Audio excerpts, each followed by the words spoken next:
안녕하세요. 책 읽어주는 남자 채널 북스입니다. 오늘 소개해드릴 책은 나는 고양이로소이다 라는 특이한 제목의 소설입니다. 지은이는 나스메 소세키 라는 작가고요. 일본 작가시죠. 일본 작가시고 일본의 국민 작가, 근대 문학 작가로서 굉장히 광범위한 독자층을 확보하고 있는 국민 작가라고 불리는 작가고요. 한 번쯤 이름은 들어보셨을 수 있는 아주 유명한 작가고, 이 나는 고양이로소이다 라는 소설도 어디선가 제목은 한 번쯤 들어보셨을 수 있는, 아니면 지나치다가 한 번쯤 보시면 잘 안 잊혀지는 제목인 것 같아요. 굉장히 특이한 제목의 소설이고요. 저는 사실 일본 소설, 일본 문학을 잘 읽지 않아요. 그건 개인의 취향의 문제인 것 같은데, 저는 일본 소설과 일본 문학 특유의 어떤 분위기 같은 게 좀 안 맞더라고요. 재밌지 않게 느껴져서 일본 소설은 잘 읽지 않는데, 거의 유일하게 읽은 일본 소설이 아닌가라는 생각도 들고요. 정말 거의 읽지 않는데 굉장히 인상적인 소설이었고, 굉장히 새롭다, 굉장히 특이하다라고 소개를 드릴 수 있을 것 같습니다. 우선은 그 소설의 화자, 이 소설을 이끌어가는 말을 하는 화자가 실제로 고양이에요. 그래서 나는 고양이로소이다 라는 제목이 되는 거고요. 고양이가 근대화돼가는 1800년대 말에서 1900년대 초반에 거의 100년도 넘은 그 시대의 일본을 보고 느낀 점들을 계속 서술하는, 이야기하는 이제 그런 형태로 구성이 되어 있습니다. 조금 특이한 것은 이 소설의 저자 나스메 소세키라는 분인데요. 그 일본의 제1호 국비 유학생으로 무려 1900년에 영국으로 2년간 유학을 떠납니다. 사실 그 우리나라의 상황을 그때를 생각해 보면 이렇게 차이가 나나 싶을 정도로 이 소설에 묘사되고 있는 일본의 개화되는 모습들이 굉장히 현대적이에요. 굉장히 현대적이고, 어떤 신기업, 사업가, 자본주의 같은 것들이 막 들어오고, 이제 그러면서 기업가들과 뭐 고전적인 직업을 갖고 있던 사람들과의 이런 차이나 갈등, 이런 것도 그려지고 있고요. 근데 그 당시의 상황을 묘사해 주는 것을 보면, 고양이의 눈으로 본 일본을 묘사해 주는 것을 보면, 이렇게 격차가 났었구나. 당시의 조선을 생각해 보면, 이제 사실은 역사적으로는 그때쯤 이렇게 강력하게 개화된 힘과 축적된 자본의 힘으로 우리나라를 한테 못된 짓을 하는 거죠. 네. 그때의 모습이기는 하지만 굉장히 큰 격차가 있었구나. 뭐 그런 부분에서 우선 한번 놀라게 되고요.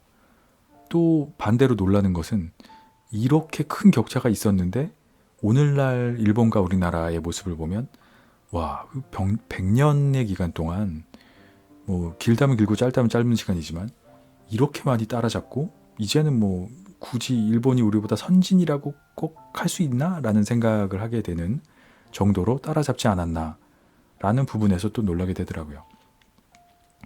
어쨌건 거의 100년도 전에, 무려 1900년에 국비장학생으로 영국 유학을 다녀온 그런 완전 엘리트죠. 굉장한 그 시대에 개화기임에도 불구하고 그걸 감안해도 굉장한 엘리트가 쓴 소설입니다.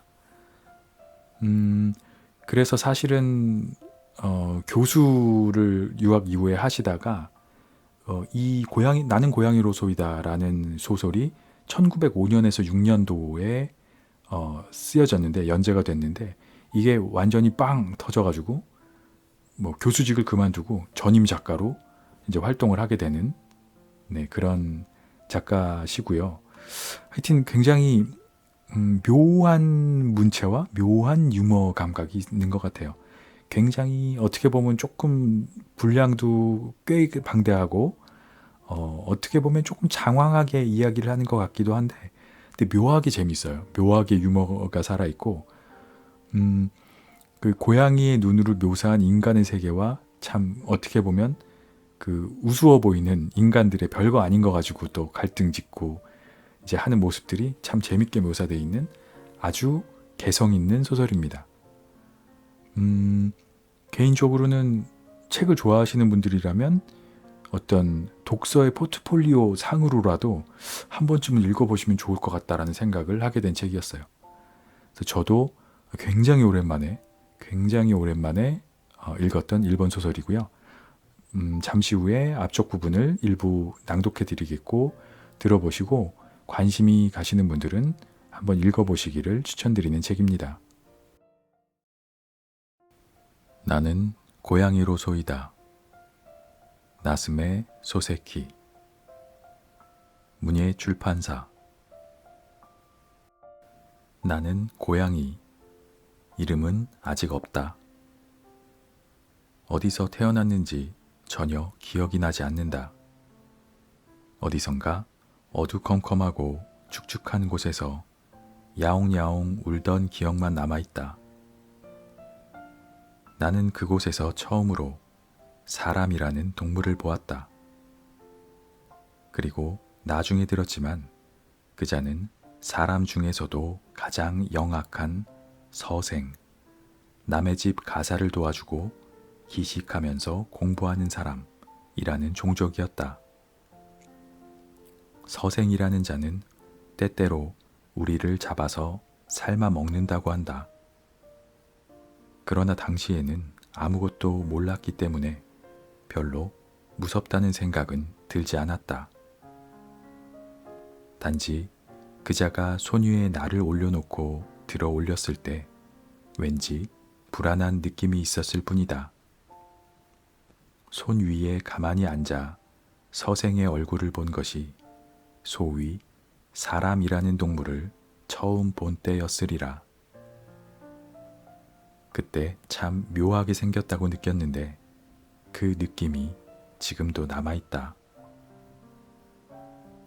우선 털로 장식되어야 할 얼굴이 반들반들하여 마치 주전자처럼 생겼다. 그 후 많은 고양이를 만났지만 그렇게 생긴 불구자는 한 번도 본 적이 없다. 그뿐만 아니라 얼굴 한가운데가 너무 돌출되었다. 그리고 그 구멍으로 때때로 연기를 푹푹 내뿜는다. 숨이 막혀서 정말 괴롭다. 이것이 사람이 피우는 담배라는 것을 최근에야 알게 되었다. 서생의 손 안에서 얼마간 편한 기분으로 앉아 있었으나 잠시 후 매우 빠른 속도로 빙빙 돌기 시작했다. 서생이 움직이는 것인지 나 혼자 움직이는 것인지 모르겠지만 아주 눈이 어지럽다. 가슴이 답답해진다. 더는 못 견디겠다고 느껴질 때 쿵 소리가 나며 눈에서 불꽃이 튀었다. 그때까지는 기억하지만 그 뒤로는 뭐가 뭔지 전혀 기억이 나지 않는다. 문득 정신이 들어 눈을 떠보니 서생은 보이지 않았다. 함께 있던 형제들이 한 마리도 보이지 않았다. 내 소중한 어머니조차 모습을 감추어 버렸다. 게다가 예전의 장소와는 달리 아주 환하다. 눈을 뜨고 있을 수 없을 정도다. 아이고, 아무래도 뭔가 이상하다고 생각하며 천천히 걸음을 옮겨보는데 통증이 심하다. 집 위에 있던 내가 돌연 조리대 밭으로 버려진 것이었다. 간신히 조리대 밭에서 기어 나와 보니 저쪽에 큰 연못이 있다. 나는 연못 앞에 앉아 어떻게 하면 좋을까 생각해 보았다. 달리 뾰족한 방법이 떠오르지 않았다. 그냥 잠시 울고 있으면 서생이 다시 데리러 오지 않을까 생각했다. 혹시나 하고 야옹야옹 울어봤으나 아무도 오지 않았다. 그러던 중에 어느덧 연못 위로 살랑살랑 바람이 불어오고 날이 저물기 시작했다. 배가 아주 고팠다. 울고 싶어도 소리가 나오지 않았다. 어쩔 수 없다. 뭐든지 상관없으니 먹을 것이 있는 곳까지 걸어가려고 천천히 연못 왼쪽으로 돌아가기 시작했다. 몸이 너무 괴롭다. 그래도 참으며 억지로 걸어가자 잠시 후 어딘가 사람 냄새가 나는 곳에 이르렀다. 이곳으로 들어가면 어떻게 되겠지 생각하며 대나무 울타리의 구멍을 통해 집 안으로 기어 들어갔다. 운명이란 참 희한한 것으로 만약 대나무 울타리에 터진 구멍이 없었다면 나는 결국 길바닥에서 굶어 죽었을지도 모른다. 우연히 한 나무의 그늘에 찾아드는 것도 전생의 인연이라더니 참으로 말 그대로다. 이 울타리 구멍은 오늘까지 내가 이웃집 고양이 얼룩이를 방문할 때의 통로로 사용되고 있다. 어쨌든 남의 집에 들어오기는 했지만 이제 앞으로 뭘 어떻게 해야 할지 모르겠다. 그 사이에 날은 저물고 배는 고프고 춥기도 한데다 비까지 내리는 상황이니 1분 1초가 다급해졌다. 도리가 없으니 어쨌든 밝고 따스하게 보이는 곳으로 찾아갔다. 지금 생각하니 그때 이미 집 안에 들어왔던 것이다. 여기서 나는 서생 이외의 사람을 볼 기회를 얻었다. 처음으로 만난 사람이 오상, 에도시대 하녀의 별칭이라는 하녀였다. 이 여자는 서생보다 더 난폭해서 나를 보자마자 덥석 목덜미를 붙들고 집 밖으로 던져버렸다. 아이고, 이거 어쩌지 하는 생각에 그저 눈을 질끈 감고 하늘에 운을 맡겼다. 그러나 배도 고프고 춥기도 해서 도저히 견딜 수가 없었다. 나는 다시 오상이 안 보는 틈을 타서 부엌으로 기어올랐다. 그러나 다시 곧바로 내팽개쳐졌다. 나는 내팽개쳐져도 다시 기어오르고 기어올랐다가 다시 내팽개쳐지기를 아마 4-5번쯤 반복했던 것으로 기억한다. 그때 나는 오상이라는 인간이 지지리도 미워졌다. 얼마 전에 부엌에 꽁치를 훔쳐 그때의 복수를 한 뒤로 겨우 가슴에 원한이 풀렸다. 내가 마지막으로 붙들려 던져지려고 할 때 이 집 주인 아저씨가 뭐가 그리 시끄럽냐? 하며 밖으로 나왔다. 오상은 손에 날을 들고 아저씨에게 집 없는 새끼 고양이가 아무리 쫓아내도 부엌으로 자꾸 기어올라 미치겠어요. 라고 말했다. 아저씨는 코 밑에 검은 수염을 만지작거리면서 내 얼굴을 잠시 바라보고는 그냥 안에 들여다 놓아라 하고 안으로 들어가 버렸다. 아저씨는 별로 말이 없는 사람으로 보였다. 오상은 분한 듯이 나를 부엌에 내던졌다. 이렇게 하여 나는 결국 이 집을 거처로 삼게 되었다. 주인 아저씨는 나와 거의 얼굴을 마주친 적이 없다. 직업은 교사라고 한다. 학교에서 돌아오면 종일 서재에 틀어박혀 거의 나오지 않는다. 집안 사람들은 대단한 면학가라고 생각한다. 자신도 면학가인 양 행세한다. 그러나 사실 집안 사람들이 말하는 것처럼 면학가는 아니다. 나는 때때로 몰래 서재로 들어가 엿보기도 하는데 그는 걸핏하면 낮잠만 자는 사람이다. 때때로 읽던 책 위에 머리를 쳐박고 침을 흘리기도 한다. 그는 위가 나빠 피부색이 누렇게 뜨고 탄력과 생기가 없어 보인다. 그런데도 밥은 아주 많이 먹는다. 밥을 많이 먹고 나서 소화제를 먹는다. 그리고 책을 편다. 두세 쪽 읽다 곧 졸기 시작한다. 책 위로 침을 질질 흘린다. 이것이 그가 매일 반복하는 일과다. 나는 고양이지만 때때로 생각한다. 교사란 정말 편한 직업이다. 사람으로 태어난다면 교사가 최고다. 이렇게 자면서 시간을 보내는 직업이라면 고양이라도 못할 이유가 없으니까 말이다. 그런데도 아저씨는 교사처럼 고된 직업이 없다며 친구들이 찾아올 때마다 이러쿵 저러쿵 투덜대기만 한다.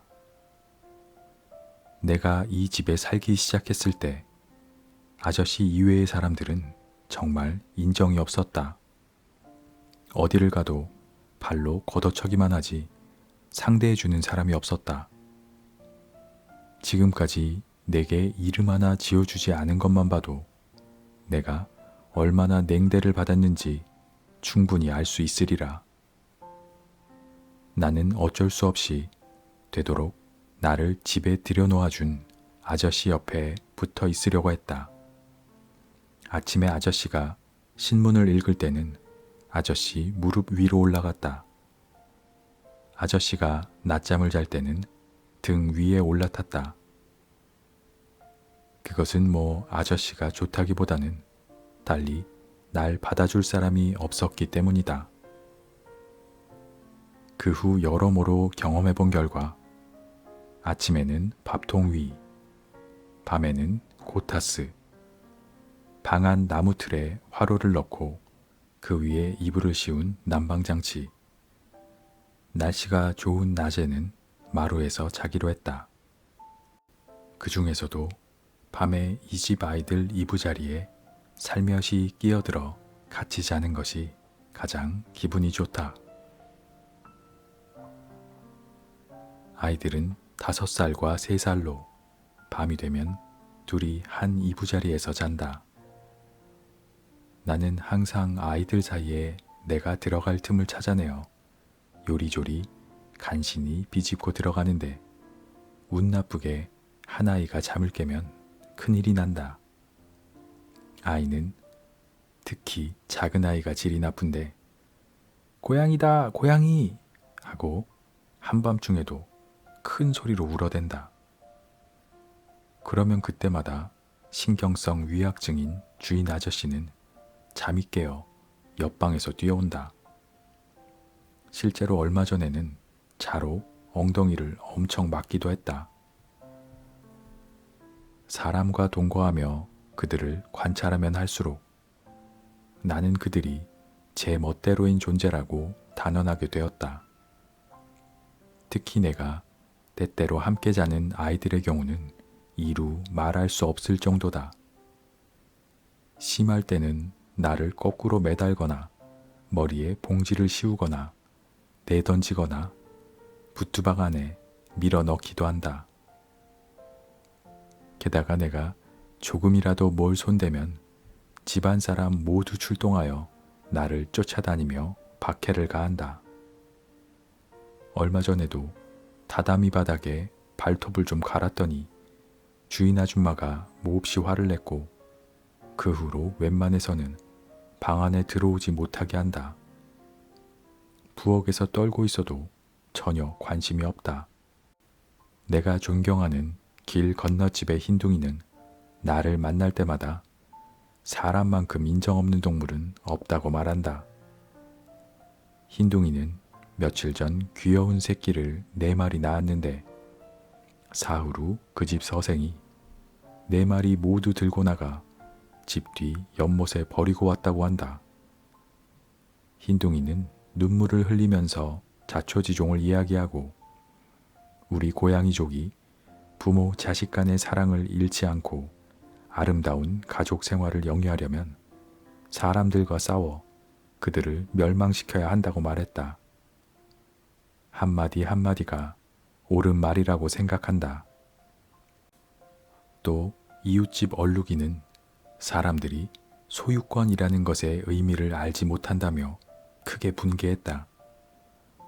우리 동족 사이에서는 정어리 머리건 숭어 배꼽이건 가장 먼저 발견한 자가 이를 먹을 권리가 있다.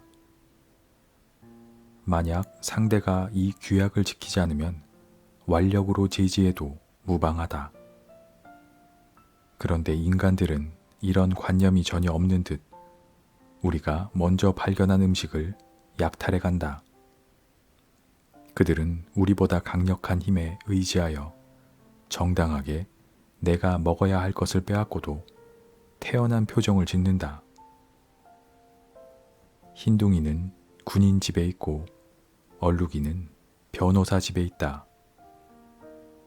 나는 선생 집에 살고 있으므로 이런 것에 관해서는 두 고양이보다 낙천적이다. 단지 그날 그럭저럭 보낼 수만 있다면 그것으로 충분하다. 아무리 사람이라고 해도 그렇게 언제까지나 번영을 누리지는 못할 것이다. 그저 마음을 느긋하게 먹고 고양이 시대가 오기를 기다리는 게 낫지 않을까. 제멋대로라는 말이 나온 김에 잠시 우리 주인 아저씨가 제멋대로 때문에 실패한 이야기를 하나 하자. 아저씨는 남보다 잘하는 것도 없으면서 뭐든지 손을 대고 싶어 한다.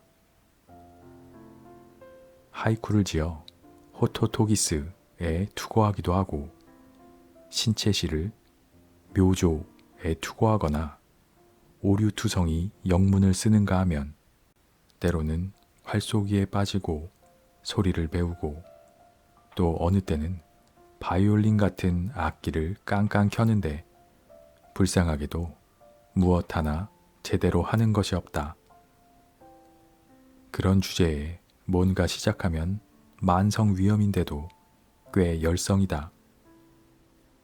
변소 안에서 소리를 하여 이웃들에게 변소 선생이라는 별명으로 불리는데도 도무지 태평스런 사람으로 여전히 나는 다이라 가문의 문해모리인이라 만 되풀이한다.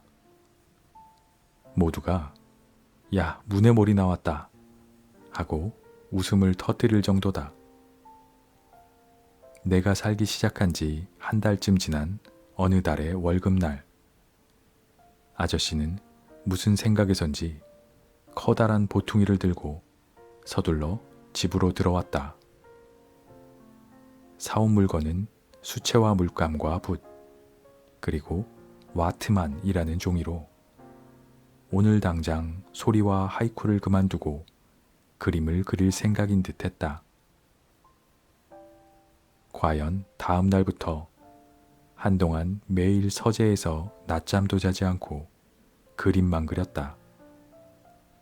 그러나 그려놓은 것을 보면 무엇을 그렸는지 아무도 감정할 수가 없다.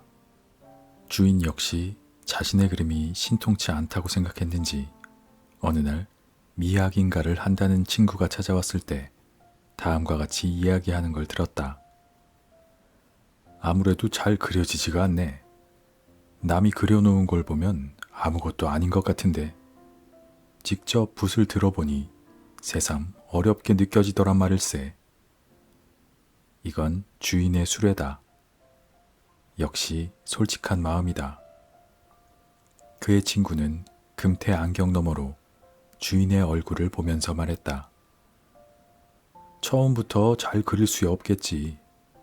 우선 실내에서 하는 상상만으로 그림을 잘 그릴 수는 없는 법일세. 옛날 이탈리아의 대가 안드레아 델 사르토가 이런 말을 한 적이 있네. 그림을 그리려면 뭐든지 자연 자체를 그대로 옮겨라. 하늘에는 별이 있다. 땅에는 영롱한 이슬이 있다.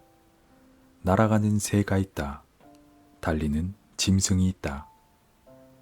연못에는 금붕어가 있다. 고목에는 겨울 까마귀가 있다. 자연은 그야말로 한 폭의 살아있는 커다란 그림이다. 라고 말이네. 어떤가? 자네도 그림다운 그림을 그리고 싶다면 사생을 좀 해보는 게 어떻겠나? 아니, 안드레아 델 사르토가 그런 말을 했단 말인가? 전혀 모르고 있었네. 과연 지당한 말씀이야? 정말 그 말이 맞네. 주인은 덮어놓고 감탄했다. 금태 안경 너머로 비웃는 듯한 웃음이 보였다. 그 다음날 나는 여느 때처럼 툇마루에 나가 기분 좋게 낮잠을 즐기고 있었는데 주인이 웬일로 서재에서 나오더니 내 뒤에서 열심히 뭔가를 하고 있었다. 문득 잠에서 깨어 주인이 뭘 하는지 살짝 실눈을 뜨고 살펴보니 안드레아 델 사르토가 말한 바를 실천에 옮기느라 여념이 없었다. 나는 그 꼬락서니를 보고 나도 모르게 피식 웃고 말았다. 주인은 친구에게 놀림을 당하고 나서 제일 먼저 나를 사생하고 있었던 것이다. 나는 늘어지게 잤다. 하품을 하고 싶어 미칠 지경이었으나 모처럼 주인이 열심히 붓을 놀리고 있는데 내가 움직이는 것도 미안해 그냥 꾹 참고 있었다. 주인은 내 윤곽을 다 그리고 나서 얼굴 언저리를 색칠하고 있었다. 고백하건대 나는 고양이로서 결코 잘생긴 용모는 아니다. 키도 그렇고 털 색깔도 그렇고 얼굴 생김새도 그렇고 결코 다른 고양이보다 낫다고는 생각지 않는다. 하지만 아무리 못난 나라도 지금 주인이 그리고 있는 것처럼 그렇게 묘한 모습이라고는 생각하지 않는다. 우선 색깔부터가 다르다. 나는 페르시아산 고양이처럼 노란 빛이 도는 엷은 회색에 오칠을 한 것 같은 얼룩이 있는 피부를 갖고 있다. 이 점만은 누가 보아도 의심할 수 없는 사실이다. 그러나 지금 주인이 색칠해 놓은 것을 보면 노란색도 아니고 검정색도 아니고 회색도 아니고 갈색도 아니고 그렇다고 그것들을 섞어 놓은 색도 아니다. 그저 일종의 색이라는 것 말고는 달리 평할 방법이 없는 색이다. 게다가 신기하게도 눈이 없다. 하긴 자고 있는 모습을 사생한 것이라 무리는 아니지만 눈 비슷한 것조차 보이지 않으니 장님 고양이인지 잠자는 고양이인지 분명치 않은 것이다. 나는 속으로 제 아무리 안드레아 델 사르토라도 이래가지고서야 어떻게 해볼 방법이 없겠다는 생각이 들었다. 하지만 그 열성에는 감복할 수밖에 없었다. 되도록 움직이지 않고 있어주려 했지만 아까부터 오줌이 마려웠다. 온몸의 근육이 근질근질했다. 이제 1분도 더 참을 수 없는 상태였는지라 부득이 실내를 무릅쓰고 두 다리를 쭉 뻗치고 목을 길게 빼며 니아옴 하고 크게 하품을 했다.